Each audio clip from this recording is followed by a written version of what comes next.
Oi, gente, tudo bem? Sou a professora Daniela Costa, da nossa disciplina de língua portuguesa, contextos e estratégias de ensino e aprendizagem.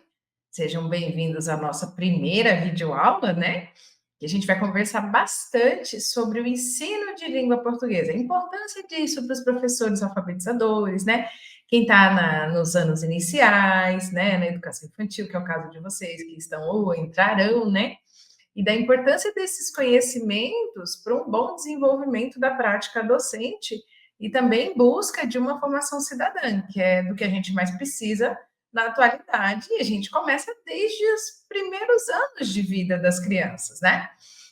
Então, como a gente já tinha falado na apresentação da disciplina, nós vamos conversar bastante sobre a importância, né, das teorias para o ensino de língua portuguesa, pensar sempre, quando a gente pensa em ensino e aprendizagem, é pensar que são partes de um processo. Então, a gente não se preocupa mais, hoje em dia, apenas com o ensino, como aconteceu em épocas passadas, em que parece que apenas ensinar, né, causava, né, ocasionava aprendizagem. Hoje a gente vê que são partes de um processo. Então, a gente tem que pensar no ensino e a gente também tem que estar de olho, tem que pensar na aprendizagem. Então, hoje a gente vai falar no módulo 1, né, o ensino de língua portuguesa, que é o primeiro módulo da disciplina. A primeira unidade é língua e ensino na educação básica. Vamos situar o ensino de língua portuguesa na educação básica, que é primordial para a nossa disciplina? Para isso, a gente vai conversar sobre ensino e aprendizagem da língua portuguesa na educação básica, considerando historicidade e contemporaneidade em chave crítica. Nós vamos trabalhar com um texto, né, que faz essa historicidade. Então, peraí, como é que a língua portuguesa é ensinada no Brasil desde o início deste país, né? Então, a gente vai retomar isso, porque apesar de essa história já ter mais de 500 anos, nós vemos que muitas heranças permanecem no ensino até hoje. Algumas coisas boas e algumas coisas para a gente ter essa criticidade, né? É por isso que o ensino, o estudo, é sempre muito importante para todos os profissionais.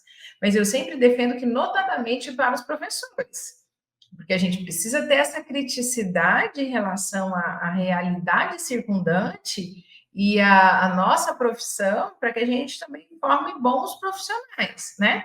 Por mais que a gente esteja pensando que estamos formando crianças, né, na primeira infância, na segunda infância, essa é a chave dos cidadãos do futuro, né? Então, as primeiras palavras para a gente considerar, as primeiras considerações para a gente trazer para a nossa aula, é pensando na BNCC e nos currículos. Então, o que é a BNCC, né? Para gente que ainda não está muito familiarizado com essa abreviatura.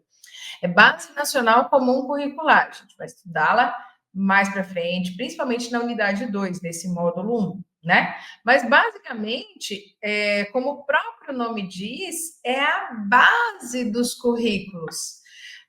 Por exemplo, a BNCC, ela sucedeu os PCN, né? Os PCN tinham parâmetros para o ensino. A BNCC traz a base para esse currículo. O que é isso?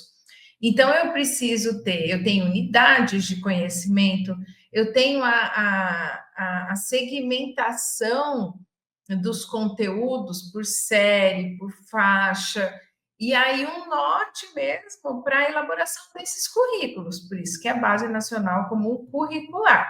E ela é comum no sentido de que a gente tem uma mesma base para o ensino no Brasil inteiro. Considerando isso, a gente tem a elaboração de currículos. A gente vai conversar sobre currículos, mas basicamente o currículo é a soma das estratégias de ensino e aprendizagem pautadas numa educação crítico-reflexiva para a formação de cidadãos conscientes de seu papel na sociedade, né? Então, isso vai nos levar a refletir sobre a atualidade do ensino e aprendizagem de língua portuguesa na educação básica, em correlação com o desenvolvimento histórico dessa disciplina escolar. Então, antes de a gente falar como está hoje o ensino de língua portuguesa, como ele começou, né? Que é uma informação importante para o nosso curso. Por quê? A gente vai trabalhar com esse texto de Schwartz, Dalvin e Ramalhete, né?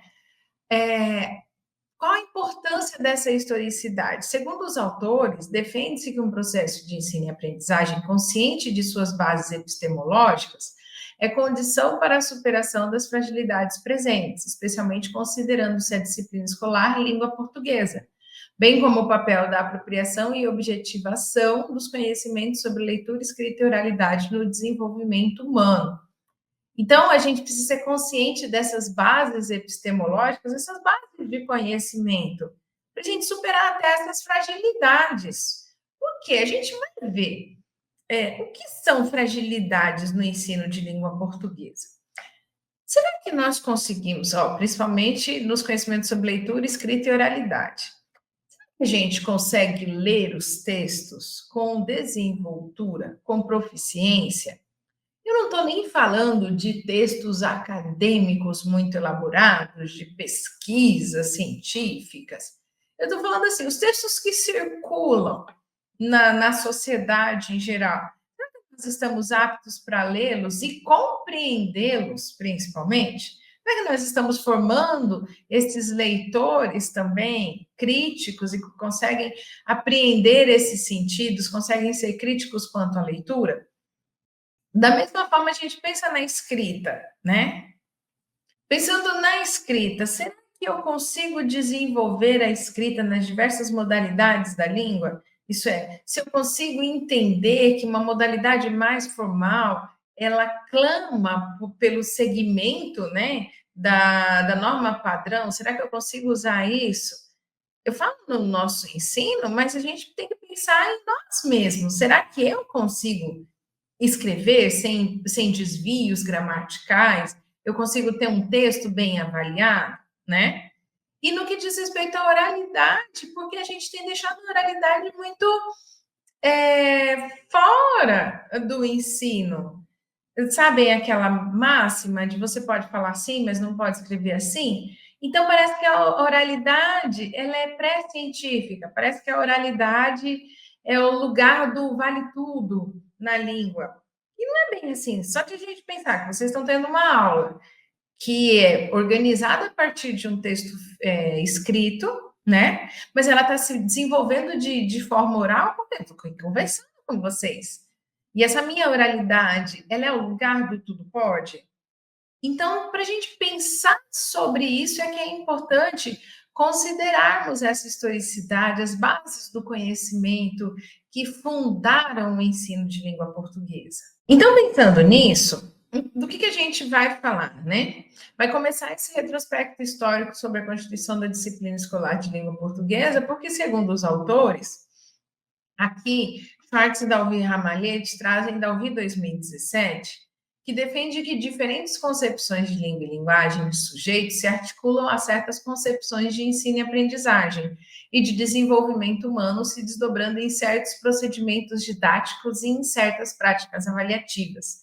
O que isso quer dizer? O ensino de língua portuguesa, ele não parte do nada, né? A gente vai ver até na unidade 2 que existem teóricos que são consultados em relação aos parâmetros, à base, mas quem norteia o ensino?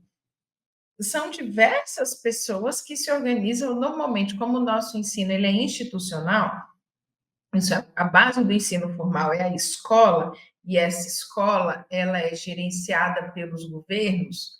E isso eu não estou falando só das escolas públicas, porque mesmo se eu pensar nas escolas particulares, elas têm que seguir normas e a Base Nacional Comum Curricular, que são ditadas, que são organizadas e publicizadas pelos órgãos públicos, né?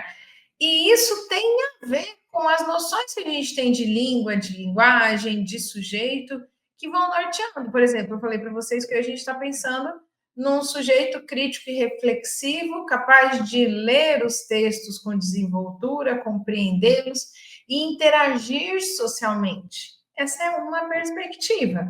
A gente vai ver que outras aconteceram também.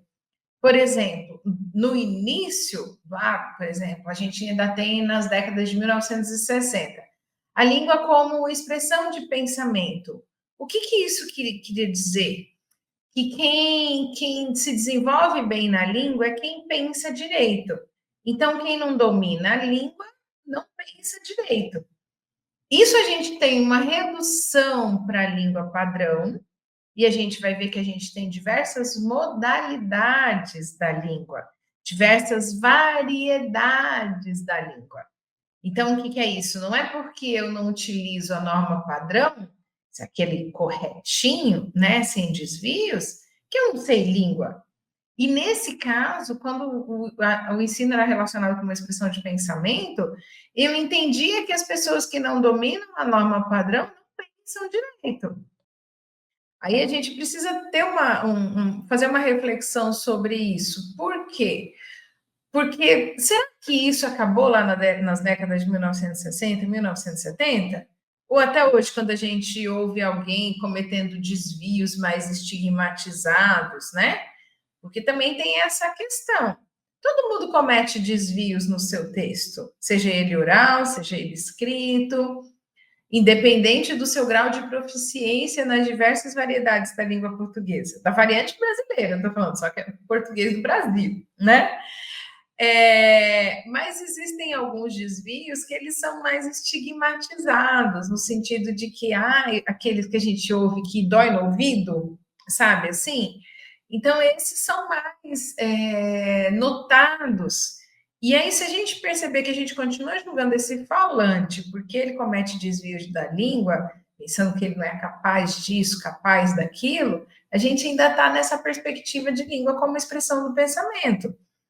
E a gente vai ver também, nos próximos slides, que isso tem uma relação com o início do ensino de língua portuguesa, do ensino formal, na verdade, porque não é oferecido para todas as pessoas, como é hoje. Né? Ele era oferecido para uma determinada parcela da população. Né? Depois, esse pensamento ele foi sucedido pela ideia de língua como comunicação. Isso daí foi em meados de 1980. Por quê? Pensava-se, quem aí for mais velho, vai lembrar que a gente tinha os livros de língua portuguesa, nos livros vinha escrito assim, comunicação e expressão. Não sei se vocês lembram, se vocês tiveram acesso a esses livros. E por quê? Porque a gente tinha até aquela figurinha, sabe? Emissor, receptor, mensagem, código. Lembram disso? Por quê? Porque a língua era vista como comunicação. Se eu tivesse o aprendizado de língua, eu saberia me comunicar bem, expressar os meus sentimentos, expressar o que eu quero dizer. Nessa época, por exemplo, a gente pensava que o texto ele era detentor de todos os sentidos possíveis. Como assim? Aquelas perguntas de que o autor quis dizer são dessa época, mais ou menos. Por quê? Porque eu pensava que se eu soubesse escrever direitinho, produzir direitinho um texto, eu conseguiria passar todas as informações. Como se no texto tivesse tudo, como se o autor fosse o único detentor dessas informações.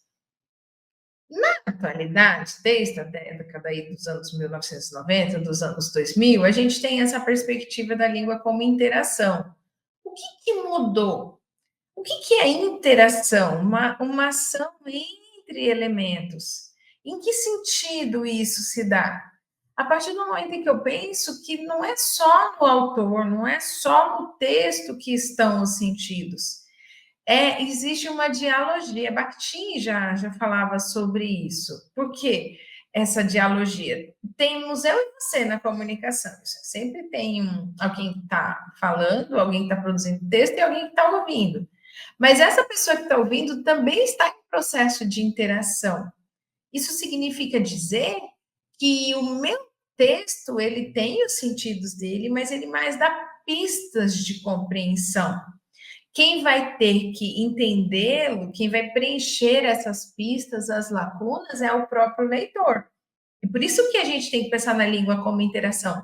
Nessa perspectiva, quando nós produzimos um texto, precisamos pensar em quem vai ler, né? Quem vai receber esse texto, no suporte desse texto. Vamos pensar hoje, né? Ele é impresso, ele é online, né?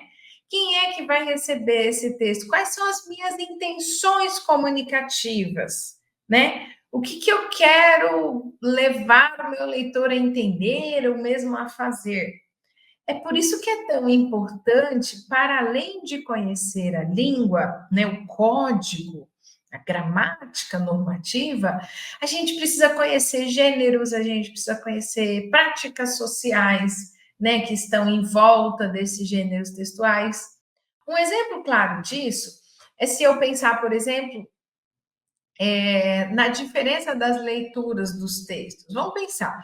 A gente hoje tem uma perspectiva muito mais crítica em relação a preconceito, misoginia, racismo, não é mesmo? Então, nos textos que antes vigoravam tranquilamente, hoje a gente fala, nossa, mas que preconceito, olha como ele trata a mulher, olha como ele trata o negro, né? E por quê? E de repente, então, esse texto que era muito bem aceito, muito bem requisitado, muito bem avaliado há uns 20 anos, hoje ele não funciona mais. Exatamente por quê? Porque hoje se produzem novos sentidos a partir do texto que já foi produzido. Nesse sentido que a gente precisa pensar em língua como interação. E isso tudo foi norteando o ensino de língua portuguesa. Se a gente pensar sobre isso, o que, que a gente pode concluir? Que essa tradição escolar que focaliza a dimensão normativa ou dimensão estrutural do conhecimento linguístico tem como contrapartida ignorar a natureza enunciativo-discursiva de todo o uso linguístico sócio-histórico culturalmente situado. O que os autores querem dizer? Se a gente pensa só na língua como expressão de pensamento, quem lê bem, escreve bem, quem pensa bem, desenvolve bem a língua, eu vou pensar só nessa dimensão normativa ou estrutural do conhecimento linguístico. Se eu penso na língua como comunicação, também. Por quê? Porque basta eu dominar o código que eu vou me comunicar bem. Então, eu estou pensando nisso só na dimensão normativa. Isso é no código, na norma padrão, né? Naquilo que é considerado mais correto, aquilo que é cobrado nos concursos, né? Nos vestibulares, numa entrevista de emprego, né?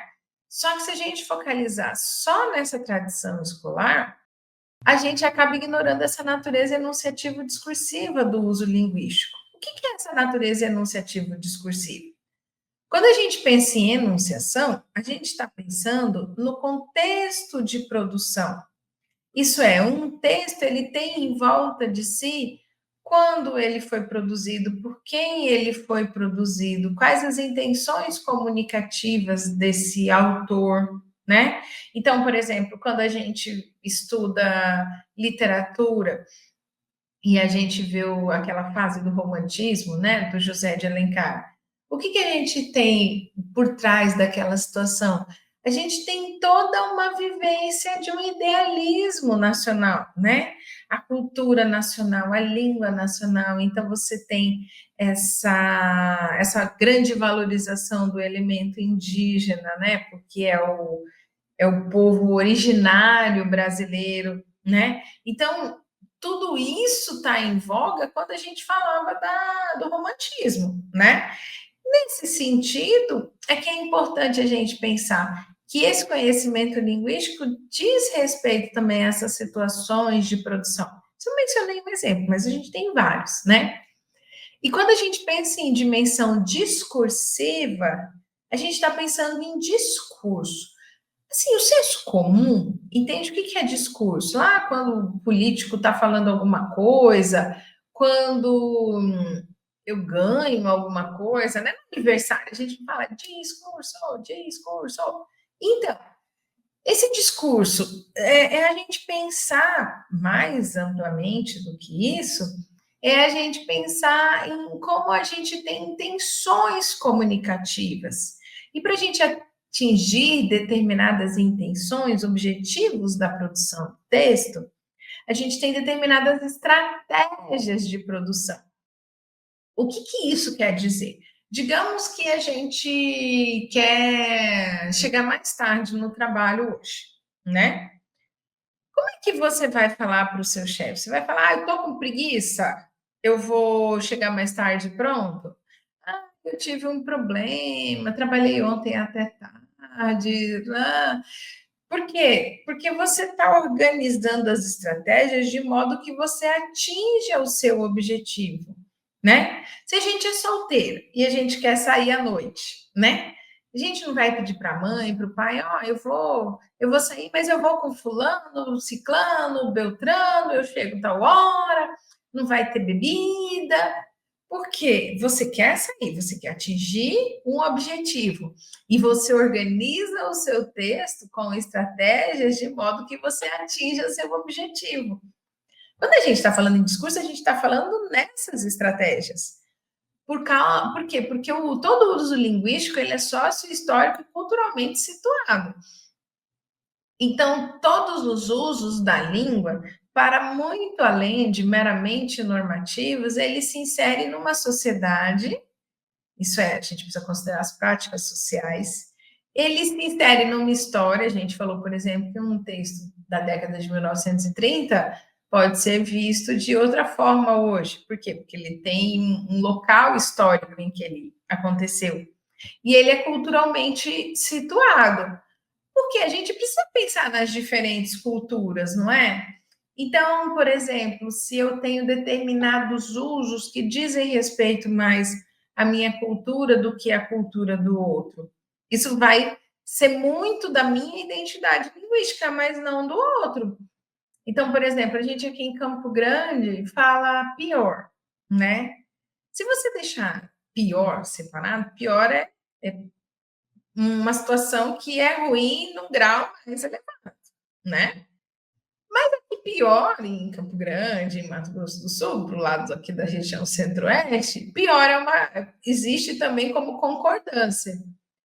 Por exemplo, quando eu falo, eu acho que vai chover, o tempo está fechado, né? Aí você fala, pior, né? Não é pior de ruim, é pior de, é verdade. Tá quente aqui, né? Pior. Não é que está mais quente, é uma concordância. Então, olha só, isso é culturalmente situado. De repente, quem não está envolvido nesse grupo cultural, nesse grupo social, pode não entender dessa forma. Então, quando a gente estuda e ensina a língua, a gente precisa considerar também esses elementos, né, para o ensino e para a aprendizagem.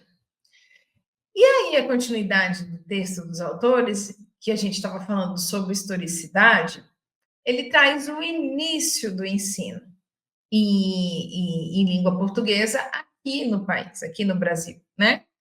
Então, o que, que você tinha? O ensino era domiciliar, né? Lembram disso? Que aí tinha as próprias amas ensinavam as crianças em casa. A gente tinha os negros ladinos, não sei se vocês já ouviram falar desse nome. E a gente tinha a escravidão tomando conta do país por muito tempo. E aí você tinha alguns escravizados que aprendiam a língua portuguesa, alguns escravizados que aprendiam a língua portuguesa. E aí você tinha os negros ladinos, que eram esses que desenvolviam a língua. E eles eram responsáveis também pelo ensino dessas crianças, né? E aí o que, que acontece? O que, que a gente tem de relevante no século XVIII, né? O Marquês de Pombal, que era um ministro lá de Portugal, lembrando que em 1750 a gente era colônia, né? Então, em 1750, o Marquês de Pombal instituiu a obrigatoriedade do ensino de língua portuguesa. O que, que isso quer dizer? Nessa época, e vamos entender o contexto linguístico, porque a gente não falou lá que a língua direciona, né, o ensino e a aprendizagem. Nessa época aí, você tinha o domínio da língua geral no país. O que, que era a língua geral? Era uma língua de base de língua portuguesa, né, com a presença massiva das línguas indígenas. Então, você tinha uma mistura aí da variante brasileira do português, né, que veio de Portugal, com as línguas indígenas daqui. E todo mundo falava, era a língua vernacular. O que é a língua vernacular? Essa que a gente fala no dia a dia, do comércio, da igreja, né, da família. E esse uso estava se tornando bastante massivo. Marquês de Pombal, né, que era responsável por essa parte da educação em Portugal, ele instituiu no Diretório dos Índios, que é o nome desse documento, a obrigatoriedade do ensino de língua portuguesa. Isso é, na colônia, agora tem que ensinar língua portuguesa.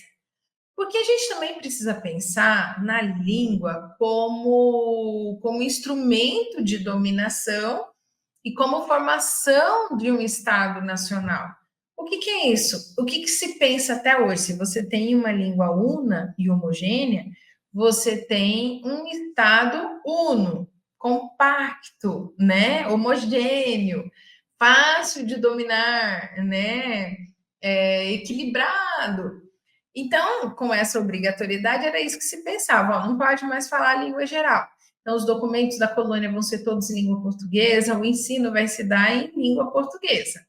E isso foi ajudando a diminuir o uso, e por causa também da proibição da língua geral, né?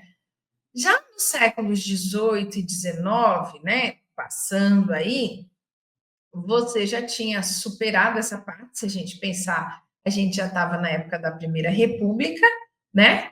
Você tinha o ensino da retórica, da poética e da gramática. Na época, a gente tinha ainda o ensino voltado só aos filhos dos burgueses, da nobreza, né? Aquelas pessoas mais abastadas. E esse ensino, ele era pautado na herança grega, né? Então, lembrando lá, na retórica, na poética, na gramática, né, no discurso, nas artes e na gramática. E essa gramática, ela tinha os olhos para a gramática do português de Portugal, que foi nossa base por muito tempo, a base das gramáticas por muito tempo. E a gente encontra esses traços nas gramáticas atuais. Então, só em fins lá do século XIX é que a gente teve a disciplina português. Aí, né, o ensino do português, com base nas gramáticas ainda, muito nas gramáticas portuguesas, mas a gente já começa a ter instituição da disciplina, né? Então, quando a gente chega no século XX, a gente já pode começar a separar por décadas, porque a gente tem essas relações. Eu falei, né, que nos séculos XVIII e XIX ainda era muito voltado às classes sociais mais abastadas. Em 1940 ainda era. Então, só o filho das elites é que tinha espaço na escola. Em 1950, já começou a ter uma democratização do acesso à escola. Não porque o Estado ficou bonzinho, mas no sentido de que a gente começou com a industrialização, com o crescimento das lavouras e tudo, e a gente precisava de mão de obra mais especializada. Então, aí se viu a importância de ensinar também o filho das classes menos abastadas, o filho do pobre, a estudar também, né? E aí, o que você tem? Já na década de 1960, mais ou menos, a gente começou a ter a influência dos estudos sociolinguísticos, a influência dos estudos linguísticos em geral. Então, a gente começou a entender que havia variedades no uso da língua, a gente começou a ter base teórica para o ensino, então, o ensino do texto, aprendendo que as pessoas têm condições diferentes de acesso à educação, de acesso à norma padrão, e isso vai impactar no seu aprendizado, né? Então, isso tudo começou a ser percebido, principalmente a partir da década de 1960. Já na década de 1970, a gente teve aquela visão de comunicação e expressão, de que eu falei mais cedo, né? Já em 1980, a gente começou a ter uma elaboração maior de gramáticas. Então, lembra que eu falei que lá no início a gente tinha muito ainda base do português de Portugal nas gramáticas? Em 1980, até mesmo, né, com essa influência dos estudos linguísticos, começaram a ser desenvolvidas diversas gramáticas, com diversas outras abordagens, muitas até relacionadas à língua em uso, né, e não apenas a gramática normativa, aquela com base no português europeu, né? Então a gente teve essa grande mudança na constituição da disciplina escolar de língua portuguesa. Então a gente viu que começou, né, no século XIX, XX, o ensino de língua portuguesa, e a gente vê no século XX essa evolução também acontecendo. né? E aí, lembra lá no comecinho que a gente falou da defasagem, das fragilidades do ensino de língua portuguesa? Porque nós somos avaliados em relação a isso. E, por exemplo, o PISA, que é esse programa internacional para a gente verificar os índices de alfabetização, em 2015, por exemplo, os autores trazem que nessa edição do PISA, olha só que coisa preocupante, né? Ó, apenas 2% dos estudantes mais pobres conseguiram atingir um nível satisfatório nos testes de ciência, leitura e matemática. O índice vai até 5. Um nível satisfatório é 3. Então, pelo menos 3 é o nível satisfatório.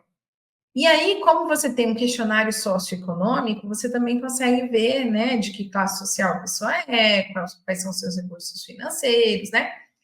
E aí, por exemplo, você vê a informação que apenas 2% pega 100 estudantes e apenas 2 conseguiram nota 3 dos mais pobres. Mas você pensando, inclusive, naqueles mais favorecidos economicamente, isso é, pegando toda a leva, 44% ficaram abaixo do nível 2. Então, o nível 2 é insuficiente, eles ficaram abaixo, nível 2 ou nível 1. Então, quase metade dos estudantes avaliados pelo PISA em 2015 tem um nível insatisfatório nos testes de ciência, leitura e matemática. Então, é nisso que a gente precisa quando pensar sobre como tem sido o ensino de língua portuguesa, que é o que nos cabe, porque a gente vê também que matemática e ciências não está legal, né? Então, segundo, né, Schwartz, Dalvi e Ramalhete, o ensino de língua portuguesa se constitui um dos trabalhos educativos que se efetivam na educação básica e tem como uma de suas finalidades desenvolver a capacidade de falantes e usuários da língua na leitura, na escrita, de textos de diferentes gêneros e domínios discursivos. Então, a gente precisa pensar que esse ensino ele tem que desenvolver nos nossos estudantes essa capacidade de ler e escrever em diferentes contextos, em diferentes gêneros e domínios discursivos. Isso significa dizer que ele precisa saber. O bilhetinho, às vezes, para deixar para a mãe comprar pão, ele já sabe escrever, ele vai aprender a escrever. Mas será que ele vai conseguir fazer uma redação para uma seleção? Porque não são só os concursos que pedem hoje um texto. Às vezes você vai fazer uma entrevista de emprego e você precisa escrever. E aí, será que a gente consegue, nesses diferentes domínios discursivos, se desenvolver? O que a escola está fazendo para isso? Essa é a importância da gente pensar no ensino de português, nesse trabalho educativo para formar esses cidadãos que sabem se desenvolver nas diversas práticas de linguagem. É essa a ideia, né? Então, é pensar num processo na educação como um processo de formação de sujeitos datados e situados socio, histórica e culturalmente. A gente já falou sobre isso, né?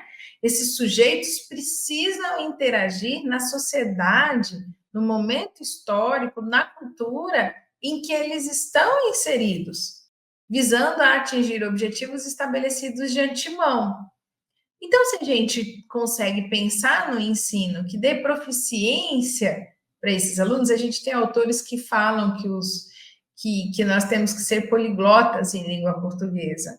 Tal é o número, né, de variedades existentes. A gente tem o português que ele é mais rural, a gente tem o português que ele é mais urbano, a gente tem várias normas, a norma padrão também não é una, né? Você tem algumas diferenças entre esta ou aquela variedade. Então, a gente precisa estabelecer esses objetivos e precisa conseguir atingir esses objetivos, é do que a gente tem falado. Então, toda vez que eu entro numa sala de aula para dar aula em língua portuguesa na educação básica, isso tem que estar norteando a minha aula. É essa a ideia principal. Por quê? Porque se a gente pensar na relação entre desenvolvimento e aprendizagem, é por meio das relações sociais, no seio das práticas históricas culturais, que segundo o autor, que é o Dalvi, que eles mencionam lá, Os indivíduos elaboram modos de representar, de explicar, de agir, de ver o outro e a si mesmo. É nos processos interativos que o sujeito significa o mundo. Olha que interessante se a gente pensar nisso. Por quê? Porque a gente pensa nos modos de representação, como que a gente entende a vida, como que a gente age, como que nos vemos, como que vemos os outros, é por meio das relações sociais. Quando o nosso aluno chega na escola, que ele chegue com 4, que ele chegue com 5 anos, ele é um sujeito histórico. Ele tem as interações sociais em casa, ele já conhece uma norma, pelo menos, né? Já está falando mais ou menos de acordo com alguma norma do português brasileiro.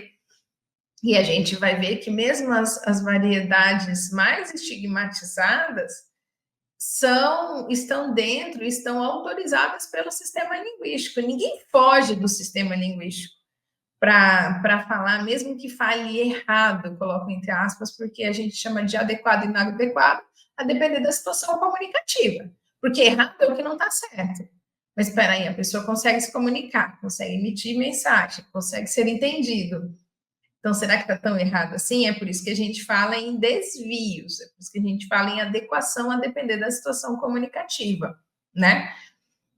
Porque é nesses processos interativos que o sujeito significa o mundo. A gente precisa pensar que é pela nossa sociedade que a gente entende o mundo. Pensem, por exemplo, em lugares como na Arábia, né? Que a mulher há pouco tempo conseguiu o direito de voto. E a gente no Brasil fala, meu Deus, né? A mulher vota aqui, a gente já tem cota, né, para os partidos.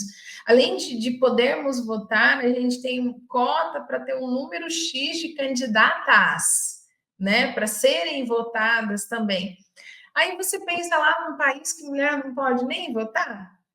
Mas por quê? Porque é nessa interação, é nessa sociedade. Lá deve fazer algum sentido isso, né? Porque é uma norma vigente. Aqui não faz esse sentido, mas porque culturalmente a gente compreende assim essa realidade. E é por isso que nesses processos interativos entre mim e você, entre os elementos da sociedade, que a gente vai construindo o mundo, né? Se a gente pensar nisso, a gente entende então esse processo do ensino de língua portuguesa como um processo constituído culturalmente. Isso é, composto por todos esses fatores de que a gente falou. Então, o desenvolvimento psicológico das crianças, jovens e adultos na escola se efetiva a partir das condições sociais em que o ensino é produzido, além dos modos de como as relações sociais cotidianas são organizadas e vividas e do acesso às práticas culturais que a escola e as aulas de língua portuguesa propiciam aos estudantes. Por quê? Porque a gente sabe que cada um chega de uma forma na escola. Então, a gente pensar em como organiza esse estudo, considerar o desenvolvimento psicológico das crianças, a gente sabe que o currículo a gente respeita a partir das idades também, e pensar nesse acesso a essas práticas culturais, que a gente propicia o acesso à cultura, o acesso à literatura, o acesso a diferentes gêneros, e a gente vai organizando a língua assim. Então, um desafio para a gente pensar hoje é o acesso de profissionais que atuam na educação, é nós aqui que atuamos ou vamos atuar, a esses conhecimentos que possam oportunizar um pensamento formativo que se realiza na escola a partir do quê? De teorias e perspectivas que favoreçam a compreensão dessas contradições de que a gente falou, que ultrapassam, que perpassam o contexto escolar, isso aí, não estão restritos à escola e acabam por limitar essa formação, né, dos profissionais, que para quê? Para que eles possam, de fato, adaptar as condições de vidas e transformar essa realidade por meio do estudo e por meio do ensino, pensando em ensino e aprendizagem. Então, nessa primeira aula, a gente leu esse texto, né, da Schwartz, da Dalvi, da Ramalhete.